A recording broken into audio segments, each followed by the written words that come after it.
Good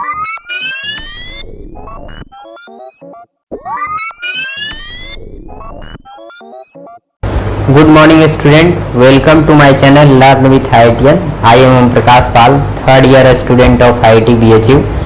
और आज से हम लोग 12th क्लास का लेक्चर स्टार्ट कर रहे हैं। यूट्यूब पे बहुत सारे कमेंट आए थे कि 12th क्लास का लेक्चर स्टार्ट करें। सो हम लोग जो पहला टॉपिक स्टार्ट करें 12th क्लास के लेक्चर में वो है इंडेफिनिट इंटीग्रेशन। इंडेफिनिट इंटीग्रेशन पढ़ेंगे, उसके बाद डेफिनिट इंटीग्रेशन, फिर एरिया, फिर डिफरेंशियल इक्वेशन, और उसके बाद फिर जो फंक्शन रिलेशंस वगैरह ये सब जो बचा है वो पढ़ेंगे। सो आइए स्टार्ट करते हैं इंडेफिनिट इंटीग्रेशन। एकदम बेसिक से स्टार्ट करेंगे और 12th लेवल तक जितना भी फॉर्म होगा सब पढ़ेंगे अच्छे से, बस क्लास से जुड़े रहिएगा। तो आइए स्टार्ट करते हैं।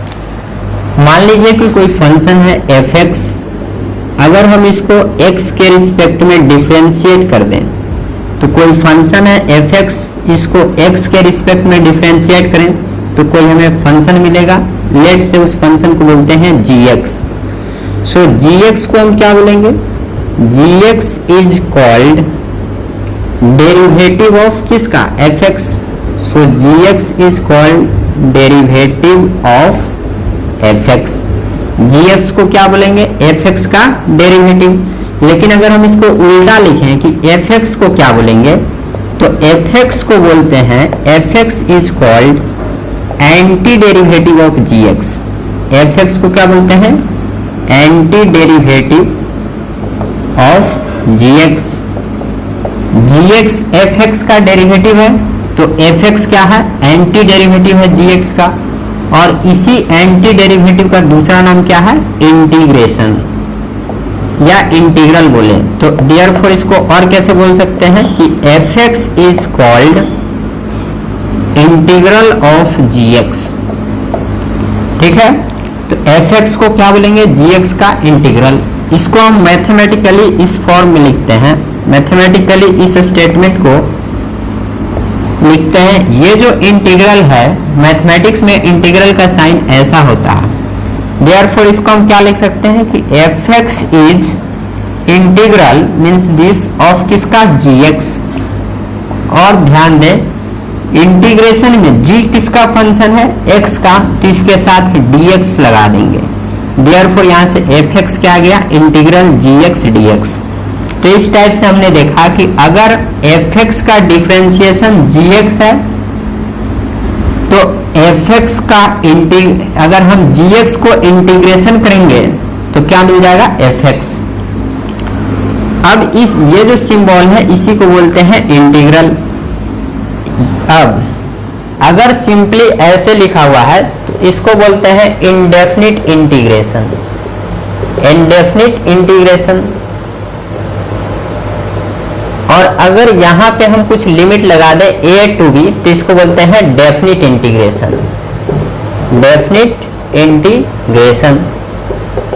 सो अगर सिंपली ऐसा लिखा हुआ है जिसमें कोई अपर लिमिट लोअर लिमिट नहीं लिखा हुआ तो इसको बोलेंगे इनडेफिनिट इंटीग्रेशन। अब है कि इसको इनडेफिनिट इंटीग्रेशन क्यों कहते हैं, तो देखिए f(x) हमारा है x² प्लस 1। ठीक, देयरफॉर gx यहां से क्या आ गया? f(x) का डिफरेंशिएशन, तो x² का डिफरेंशिएशन क्या आ गया? 2x, और 1 तो कांस्टेंट है तो इसका डिफरेंशिएशन 0। देयरफॉर इस डेफिनेशन से क्या लिख सकते हैं कि f(x) is equal to what? Integration gx dx means 2x dx। और यहां से f(x) क्या था? x² प्लस 1 बराबर इंटीग्रेशन 2x dx। ये मान लिए 1। अगर हमारा f(x) x² प्लस 2 भी रहता 1 के जगह तो भी gx कितना आता? gx है f(x) का डिफरेंशिएशन, तो इसका डिफरेंशिएशन x² का कितना हो गया? 2x, और 2 तो कांस्टेंट है तो 0 मींस यही रह जाएगा। देयरफॉर यहाँ से f(x) इज इक्वल टू क्या है? इंटीग्रेशन gx dx मींस इस बार क्या आ गया कि x² प्लस 2 बराबर इंटीग्रेशन 2x dx। अब देखें राइट साइड में दोनों सेम है, लेकिन लेफ्ट साइड में क्या हो रहा है? चेंज होते जा रहा है। इसका मतलब हम क्या देख रहे हैं कि सेम इंटीग्रेशन का वैल्यू 2x का इंटीग्रेशन इस केस में कितना है एक्स स्क्वायर प्लस 1, और सेम इंटीग्रेशन 2x dx का इस केस में वैल्यू कितना है एक्स स्क्वायर प्लस 2। मीन्स इस इंटीग्रल का वैल्यू फिक्स्ड नहीं है, कभी ये है तो कभी ये है। इसमें क्या है कि एक्स स्क्वायर तो कॉमन है, लेकिन कांस्टेंट का वैल्यू कुछ भी बदल रखते जाएंगे हम, एक्स स्क्वायर प्लस कुछ भी 7 भी रखेंगे तो भी ये 2x dx के इंटीग्रल के बराबर होगा। मीन्स इस इंटीग्रेशन का वैल्यू फिक्स्ड नहीं है, कोई डेफिनिट वैल्यू नहीं है। Therefore it is called indefinite integration. Therefore in general अगर हम ऐसा लिखें कि X square plus C is integration 2x dx, तो ये भी क्या हो जाएगा हमारा सही हो जाएगा, बिकॉज ये सी अगर हम कुछ भी रखें उन सभी का इंटीग्रेशन जो है वो 2x dx के बराबर होगा। इट मीन्स यहाँ पे क्या देख रहे हैं कि इस c का वैल्यू कोई फिक्स्ड नहीं है, ये c जो है वो कुछ भी हो सकता है, c कोई डेफिनेट वैल्यू नहीं है। और इसी कारण से चूंकि इस इंटीग्रेशन का वैल्यू हम देख रहे हैं कि कोई डेफिनेट नहीं आ रहा है, देयरफॉर इसको क्या बोलते हैं इनडेफिनिट इंटीग्रेशन। तो ये समझ गए कि इनडेफिनिट इंटीग्रेशन हम इसको क्यों बोलते हैं, क्योंकि इसका वैल्यू जो है वो फिक्स्ड नहीं होता है। कांस्टेंट अगर हम कुछ भी रखें तो भी इंटीग्रेशन का वैल्यू क्या रहेगा, सेम रहेगा। देयरफॉर इसको बोलते हैं इनडेफिनिट इंटीग्रेशन। अब देखिए देयरफॉर यहां से क्या आया हमारा X square plus C is equal to integration 2x dx। Means अगर हम इन जनरल अगर इसको कोई बोले fx, तो fx plus C is integration gx dx। Means indefinite integration में हम क्या देखें, इसको अगर हम ऐसे लिखें कि integration of gx dx is equal to fx plus C, तो यहां से हम क्या देखें, पहले ही बता चुके हैं कि अगर सिंपली ऐसा लिखा हुआ है तो ये किसका सिंबल है, इनडेफिनिट इंटीग्रेशन का।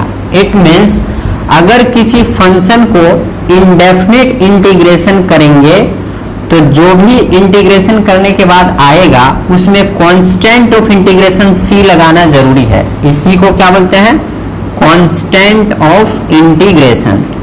क्यों c लगाना जरूरी है, क्योंकि अगर हम c नहीं लगाएंगे तो इट मीन्स ये बता रहा है कि इसका वैल्यू क्या है, एक डेफिनेट वैल्यू है। जैसे अभी हमने देखा था कि यहाँ पे c नहीं लगाएंगे तो इंटीग्रेशन ऑफ 2x dx क्या रहा था, एक्स स्क्वायर, बट सिर्फ एक्स स्क्वायर ही थोड़ी है, एक्स स्क्वायर प्लस 1 का भी इसका इंटीग्रेशन ये भी आ रहा था, एक्स स्क्वायर प्लस 2 भी आ रहा था।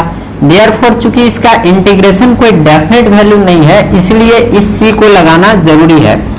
तो जब भी किसी फंक्शन को इनडेफिनिट इंटीग्रेशन करेंगे तो इंटीग्रेशन करने के बाद जो फंक्शन आएगा उसमें हम एक c लगाएंगे, जहां c क्या बताता है, कांस्टेंट ऑफ इंटीग्रेशन। ये c या d कुछ भी लगा सकते हैं, बट जो है वो नॉर्मली c से लिखते हैं, जहां c क्या बताता है, कांस्टेंट ऑफ इंटीग्रेशन। और बोर्ड एग्जाम में अगर c लगाना भूल गए तो मार्क्स डिडक्ट भी हो जाता। तो ये हमने देखा कि इनडेफिनिट इंटीग्रेशन क्या है और इसका बेसिक कॉन्सेप्ट। अब देखते हैं कि अपने सिलेबस में 12th क्लास में कौन कौन से फॉर्म पढ़ने हैं और उसके बाद हम एक एक फॉर्म करके स्टार्ट करते हैं। हम लोग को जो सिलेबस में 12th क्लास में जो इनडेफिनिट इंटीग्रेशन पढ़ना है वह इसी टोटल 8 टाइप्स का पढ़ना है। पहला पढ़ेंगे integration of simple algebraic function, फिर है integration of simple exponential function, इसके बाद integration by substitution, integration using a standard formula and a standard form, integration by partial fraction, integration of simple trigonometric function and integration by parts, and last में miscellaneous पढ़ेंगे जो NCERT का miscellaneous exercise है उसको भी देखेंगे। ये एक बार आप नोट कर लीजिए। इसके बाद स्टार्ट करते हैं integration of simple algebraic functions.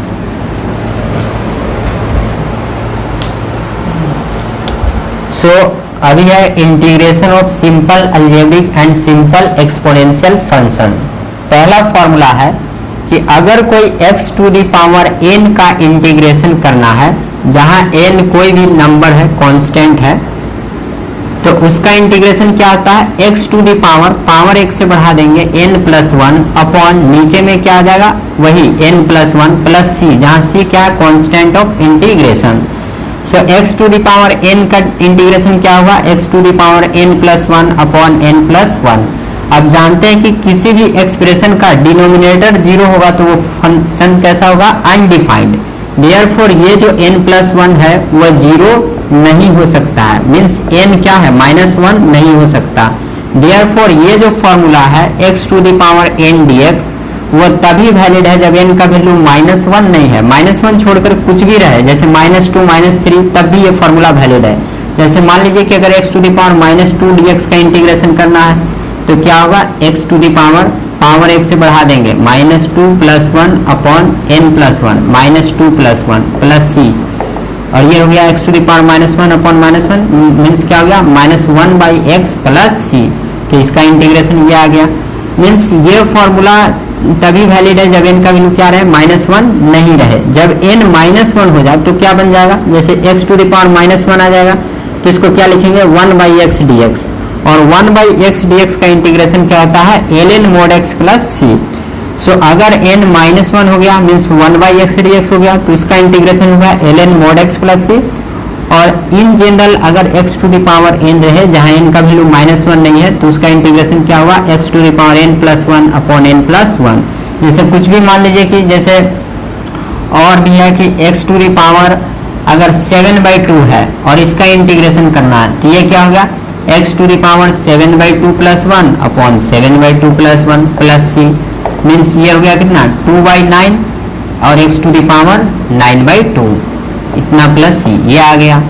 तो x⁻n dx का इंटीग्रेशन समझ गए कितना होगा, x⁻n+1 upon n+1 plus c, जहां n का वैल्यू -1 नहीं होगा।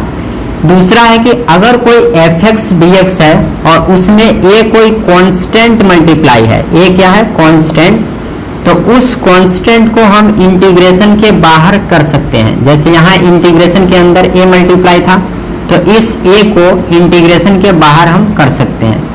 जैसे मान लीजिए कि अगर कोई इंटीग्रेशन 2 dx है तो 2 क्या है, कांस्टेंट, तो इस 2 को हम बाहर निकाल सकते हैं और इसको लिख सकते हैं 2 × इंटीग्रेशन dx, और 2 × dx का इंटीग्रेशन क्या हो गया, x, और प्लस क्या आ गया, c। तो ऐसा हो जाएगा, ठीक है। तो वही है कि अगर कोई कांस्टेंट इंटीग्रेशन में मल्टीप्लाई है तो उस कांस्टेंट को हम इंटीग्रेशन के बाहर निकाल सकते हैं। थर्ड प्रॉपर्टी है कि अगर fx और gx दो फंक्शन आपस में सम या डिफरेंस के फॉर्म में है और उन दोनों का कंबाइंड इंटीग्रेशन है तो उसको हम अलग अलग के फॉर्म में इंटीग्रेशन में लिख सकते हैं। जैसे पहले fx dx का इंटीग्रेशन करेंगे और अगर यहाँ प्लस होगा तो प्लस रहेगा, और gx dx का इंटीग्रेशन, जैसे मान लीजिए कि अगर है कि इंटीग्रेशन x² + 2x dx, तो इसको हम अलग अलग लिख सकते हैं, x² dx का इंटीग्रेशन प्लस 2x dx का इंटीग्रेशन, और x² का इंटीग्रेशन कितना होगा, x³ इस फॉर्मूला से, और 2x dx का 2 × x² 2 और प्लस c। तो इसका इंटीग्रेशन ये आ गया x³ plus x² plus c। तो इस टाइप से हमने थर्ड प्रॉपर्टी देखा कि अगर fx और gx दो फंक्शन सम या डिफरेंस के फॉर्म में है और उनका कंबाइंड इंटीग्रेशन है तो उनको हम अलग अलग के फॉर्म में लिख सकते हैं। फोर्थ प्रॉपर्टी है कि अगर कोई k × dx है जहाँ k भी क्या है, कांस्टेंट, तो इसी प्रॉपर्टी से है कि कांस्टेंट है तो उसको इंटीग्रेशन के बाहर निकाल सकते हैं, तो k बाहर आ गया इंटू इंटीग्रेशन dx, और dx का इंटीग्रेशन क्या होता है, ऑलवेज x होता है, तो k इंटू क्या लिख दिए, x प्लस c। ये बेसिकली यहीं से आया है, k इंटू इंटीग्रेशन dx है, कुछ नहीं है तो x⁻ क्या है, 0, और जब ये फॉर्मूला लगाएंगे तो क्या होगा, 0 + 1 अपॉन 0 + 1 मीन्स क्या होगा, x/1 मीन्स x। देयरफॉर हम इन जनरल याद रखेंगे डायरेक्ट कि dx का इंटीग्रेशन क्या हो जाएगा, x और प्लस c। और फिफ्थ प्रॉपर्टी यही है कि अगर n -1 हो गया मीन्स 1/x dx हो गया तो उसका इंटीग्रेशन क्या हुआ, ln mod x plus c। यहाँ पे मोड लगाना कंपलसरी है बिकॉज x निगेटिव ही हो सकता है, और अगर x निगेटिव आ गया तो फिर मोड नहीं लगाएंगे तो ln डिफाइंड ही नहीं हो पाएगा, बिकॉज ln को डिफाइंड होने के लिए आर्गुमेंट 0 से बड़ा होना चाहिए। इसीलिए जब 1/x dx का इंटीग्रेशन करेंगे तो ln mod x लिखेंगे और प्लस क्या, c। अब इस पर देखते हैं बेस्ट क्वेश्चंस कुछ। फर्स्ट क्वेश्चन जो है वह है, मान लीजिए कि इस क्वेश्चन से पहले भी एक क्वेश्चन लगे कि अगर कोई ऐसा रहता x + 1 के स्क्वायर dx, इसको इंटीग्रेशन करना रहता तो क्या करते हैं हम जानते हैं a + b का होल स्क्वायर, तो इस फॉर्मूला पे इसको तोड़ देते हैं, a² + 2ab प्लस क्या, b²। और अभी हम लोग देखे थे कि अगर fx प्लस माइनस जी एक्स डी एक्स है, तो उसको हम अलग अलग इंटीग्रेशन के फॉर्म में लिख सकते हैं। तो इसको भी हम अलग अलग के फॉर्म में लिख सकते हैं। तो इसको लिख सकते हैं x square d x plus 2x d x plus क्या 1 into D x, d x सब में मल्टीप्लाई हो गया, और एक्स स्क्वायर का इंटीग्रेशन क्या एक्स क्यू बाई 3, इसी फॉर्मूला से कि x to the power n का इंटीग्रेशन क्या होता है x to the power n plus 1 upon n plus 1। तो ये हो गया इतना plus 2 into x d x का क्या हो जाएगा x square by 2 plus 1 into D x का इंटीग्रेशन क्या आ गया एक्स, और लास्ट में क्या ऐड कर देंगे कांस्टेंट ऑफ इंटीग्रेशन। तो ये आ गया एक्स क्यू बाई 3 प्लस 2 से 2 कैंसिल हो गया x square plus x plus C. तो इसका इंटीग्रेशन क्या आ गया ये आ गया। लेकिन यहाँ पे जो क्वेश्चन था उसमें पावर ऐसा था कि हम इसको एक्सपेंड कर पाए, तो सिंपली एक्सपेंड करके लिख दिए। लेकिन इस क्वेश्चन में क्या है कि पावर 7 है, और a plus B to the power 7 का फॉर्मूला जो है जनरली हम लोग नहीं जानते हैं, वैसे बाइनोमियल एक्सपेंशन से डिराइव किया जा सकता है, बट नॉर्मली जब भी पावर ऐसा आ जाए कि जब हम इसको ब्रेक इजीली नहीं कर सकते हैं, तो आइए देखते हैं कि वैसे क्वेश्चंस को कैसे इंटीग्रेट करते हैं। जैसे देखिए यहाँ पे है integration 3x plus 5 to the power 7 dx। अब पता है कि पावर 7 है तो इसको इजीली हम फॉर्मूला के फॉर्म में नहीं लिख सकते हैं। तो इसका स्टेप्स ये है कि जो भी इंटीग्रेशन के अंदर है तो उसको क्या मान लेंगे हम, कुछ मान लेंगे t। ध्यान रहे कि ये जो होना चाहिए वो लीनियर फंक्शन होना चाहिए, अगर क्वाड्रेटिक है तब ये वैलिड नहीं होगा। ये कैसा होना चाहिए लीनियर फंक्शन। लीनियर फंक्शन जानते हैं जिसका डिग्री कितना हो 1, जैसे इसका x का हाईएस्ट पावर 1 है तो इसका डिग्री 1 है, तो ये लीनियर फंक्शन है। तो अगर कोई linear function to the power constant रहे, है ना, कोई भी linear function to the power constant का फॉर्म रहे, तो इसको इंटीग्रेट करने का स्टेप ये है कि जो भी लीनियर फंक्शन है उसको कुछ मान लेंगे। जैसे लीनियर फंक्शन यहाँ पे क्या है 3x प्लस 5, तो 3x प्लस 5 को कुछ मान लेंगे लेट से t। तो लिखेंगे कि let 3x plus 5 is equal to t। अब क्या करेंगे दोनों साइड इसको डिफरेंशिएट कर देंगे, देयरफॉर 3 इंटू एक्स का डिफरेंशिएशन dx प्लस 5 क्या है कांस्टेंट, जिसका डिफरेंशिएशन हो गया 0, और t का डिफरेंशिएशन क्या गया dt। देयरफॉर ये हो गया 3 dx is equal to dt। Therefore यहाँ से dx कितना आ जाएगा dt बाई 3। अब क्या है कि देयरफॉर i जो था वो क्या था हमारा 3x प्लस 5, और 3x प्लस 5 को क्या माने हैं t, तो ये हो गया t टू द पावर 7 और इंटू dx, और dx कितना आ गया dt बाई 3। अब ये हो गया integration 1/3 t to the power 7 dt, और कांस्टेंट कोई मल्टीप्लाई है इंटीग्रेशन में, तभी देखिए कि उस कांस्टेंट को बाहर निकाल लेंगे, तो ये गया 1/3 integration t to the power 7 dt, और 1/3 into X to the power n के फॉर्म में जाएगा, तो ये गया t to the power 7 plus 8 upon 7 plus 1 मतलब 8, और प्लस क्या c, तो फाइनली हो गया 1/24 into T to the power 8 plus c, और t किसको माने थे 3x प्लस 5 को, तो फाइनली वैल्यू रख देंगे। देयरफॉर ये जो i है वो कितना आ गया 1/24 इंटू टी कितना है 3x प्लस 5, तो 3x plus 5 to the power 8 plus C. तो ये हो गया इसका फाइनल आंसर, ये हो गया इसका फाइनल आंसर। तो कैसे किया कि अगर कोई linear to the power constant रहे, अगर कांस्टेंट छोटा है जैसे स्क्वायर है क्यूब है तो एक्सपेंड कर लिए, अगर पावर बहुत बड़ा आ जाए तो उसके लिए स्टेप्स ये है कि जो भी लीनियर फंक्शन है उसको कुछ मान लेंगे। जैसे यहाँ पे लीनियर फंक्शन था 3x प्लस 5, तो 3x प्लस 5 को t मान लिए। अब दोनों साइड इसको डिफरेंशिएट कर देंगे, तो 3x का डिफरेंशिएशन dx कांस्टेंट का 0 dt, यहाँ से dx निकाल लिए, dx कितना आ गया dt बाई 3। अब i हमारा क्या बन गया, i था 3x plus 5 to the power 7, और 3x प्लस 5 को क्या माने हैं t, तो ये हो गया t to the power 7 into dx, और dx कितना आ गया dt बाई 3, तो ये हो गया dt बाई 3, तो हो गया 1/3 t to the power 7 dt, और 1/3 फिर बाहर आया तो t टू दी पावर 8 इतना, और फाइनली जो t किसको माने थे 3x प्लस 5 को, तो 3x प्लस 5 रख दिए, तो यहाँ से इंटीग्रेशन ये आ गया। तो ये था हमारा पहला क्वेश्चन। अब देखते हैं सेकंड क्वेश्चन। सेकेंड क्वेश्चन हमारा है integration of dx upon square root of 8x plus 3 plus square root of 8x plus 1। जब भी इंटीग्रेशन में अगर इस फॉर्म का रहे कि integration of dx upon this plus this square root of p plus square root of q, तो इसको क्या करते हैं कि सबसे पहले इसको रेशनलाइज कर देंगे। रेशनलाइज करना जानते हैं, जो भी यहाँ कंजुगेट है उससे मल्टीप्लाई कर देते हैं ऊपर नीचे, तो root p minus root q upon root p minus root q। तो सिमिलरली ये जो यहाँ पे दिया हुआ है इसको कैसे इंटीग्रेट करेंगे, इसके कंजुगेट से ऊपर नीचे मल्टीप्लाई करेंगे, तो हो गया dx upon root 8x plus 3 plus root 8x plus 1 into, अगर यहाँ प्लस है तो इसका कंजुगेट क्या होगा माइनस, मीन्स ये हो गया root 8x plus 3 minus root 8x plus 1 upon root 8x plus 3 minus root 8x plus 1। और ये हो गया इंटीग्रेशन, ये कितना आ गया root 8x plus 3 minus root 8x plus 1 into D X upon नीचे में क्या है a plus B into A minus B, तो ये हो गया क्या a plus B into A minus B कितना होता है A square minus B square. तो ये हो गया square root of 8x plus 3 का square minus square root of 8x plus 1 का स्क्वायर।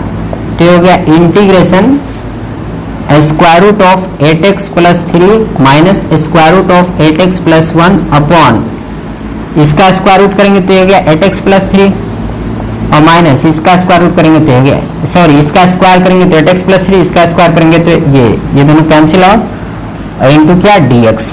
तो यहां से ये क्या बन गया, नीचे में आ गया हाफ, तो हो गया हाफ बाहर आ जाएगा कांस्टेंट के, हाफ कांस्टेंट है तो इंटीग्रेशन के बाहर, और ये हो गया root 8x plus 3 minus root 8x plus 1 into क्या dx। अब इसको क्या कर देंगे हाफ इंटीग्रेशन अलग अलग का root 8x plus 3 dx minus root 8x plus 1 dx, इसका इंटीग्रेशन। अब देखिए इसको मिटाते हैं,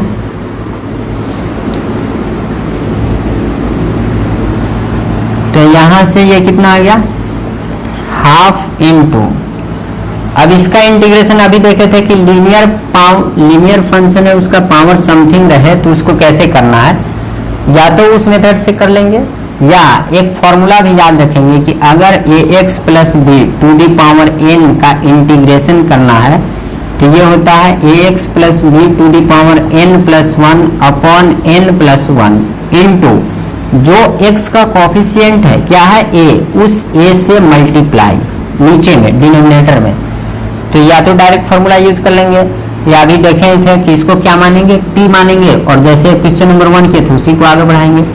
तो यहाँ से अगर डायरेक्ट करें तो क्या होगा 8x plus 3 to the power ये कितना है हाफ है, स्क्वायर रूट मतलब हाफ, तो कितना होगा half plus 1 means 3/2 upon n plus 1 3/2, और x का कोफिशिएंट कितना 8, तो 8 से मल्टीप्लाई हो जाएगा माइनस ये भी हो जाएगा 8x plus 1 to the power half plus 1 3/2 अपॉन 3/2, और x का कोफिशिएंट 8 तो इससे मल्टीप्लाई, और प्लस जब सारा कुछ इंटीग्रेशन हो जाए तो c लिखेंगे जहाँ c क्या कांस्टेंट ऑफ इंटीग्रेशन, तो हो गया हाफ इंटू ये हो गया 8x plus 3 to the power 3/2 upon ये हो गया 12 minus 8x plus 1 to the power 3/2 upon ये भी कितना आ गया 12 प्लस क्या c आ गया, तो ये हो गया 12 एलसीएम हो गया तो हो गया 1/24 into 8x plus 3 to the power 3/2 minus 8x plus 1 to the power 3/2 plus क्या c, ये हो गया हमारा फाइनल आंसर। तो ये था हमारा सेकेंड क्वेश्चन। अब है क्वेश्चन नंबर 3। क्वेश्चन नंबर 3 है हमारा integration x square minus 1/x into x plus 1/x³ dx। इसको क्या करेंगे सिंप्लीफाई कर लीजिए, पहले इसको प्रोडक्ट को पूरा का पूरा क्या कर दीजिए एक्सपेंड कर दीजिए, जैसे इससे मल्टीप्लाई हो गया तो ये गया x³ x square plus 1/x³, तो ये कितना हो गया 1/x, ये हो गया -1 और minus 1/x to the power 4 dx। अब इसको प्रीवियस फॉर्मूला पे कर लेंगे x³ एक अलग अलग का integration x³ dx plus 1/x dx minus d x minus 1/x to the power 4 dx। X cube का कितना हो गया, x to the power n के फॉर्म में n plus 1 upon n plus 1 plus 1/x का ln mod x minus dx का integration x minus इसको कैसे करेंगे, यह है x to the power minus 4 dx, तो ये हो गया x to the power 4/4 plus ln mod x minus x minus ये हो गया x टू द पावर क्या n के फॉर्म पे, तो n plus 1 upon n plus 1, और जब सब इंटीग्रेशन कर लिए तो लास्ट में c लगा देंगे, जहाँ c कांस्टेंट ऑफ इंटीग्रेशन है, तो ये हो गया x to the power 4/4 plus ln mod x minus x, और ये हो गया माइनस 3, तो minus minus plus 1/3 x to the power 3 और प्लस क्या c, तो ये हमारा हो गया थर्ड का आंसर। ठीक है, अब देखते हैं क्वेश्चन नंबर फोर्थ में भी कुछ नहीं है, दोनों को पहले मल्टीप्लाई करेंगे, मल्टीप्लाई करने के बाद जो भी आएगा उसको इंडिविजुअली एक्स स्क्वायर से क्या कर देंगे, डिवाइड कर देंगे, और फिर इसी फॉर्म पे आ जाएगा। तो देखते हैं क्वेश्चन नंबर फोर्थ क्या है, integration x square plus 2 into 3x plus 5 upon x square d x. पहले न्यूमरेटर को मल्टीप्लाई कर लीजिए, तो ये कितना होगा, एक्स स्क्वायर इंटू ये हो गया 3x cube plus 5x square plus 6x plus 10 upon नीचे में क्या है एक्स स्क्वायर डी एक्स। ये इंडिविजुअल मल्टीप्लाई करेंगे तो डिवाइड करेंगे तो कितना हो गया, ये हो गया 3x plus 5 plus 6 upon x plus 10/x square into D x. अब अलग अलग का इंटीग्रेशन कर लेंगे, तो ये हो गया 3x dx plus integration 5 dx plus integration 6/x dx plus integration 10/x square dx। x dx का इंटीग्रेशन कितना, x square by 2 plus 5 dx का integration x plus 6 ln x का डिफरेंस 1/x का integration ln mod x plus 10 और x to the power minus 2 का integration कितना हो गया, x to the power minus 2 plus 1 upon minus 2 plus 1 and this is minus 1/x, तो ये हो गया 10 into minus 1/x plus c, तो ये हमारा हो गया फाइनल आंसर। तो इस टाइप से आज के क्लास में हम लोगों ने देखा कि सिंपल अलजेब्रिक फंक्शन का इंटीग्रेशन किस टाइप से करते हैं।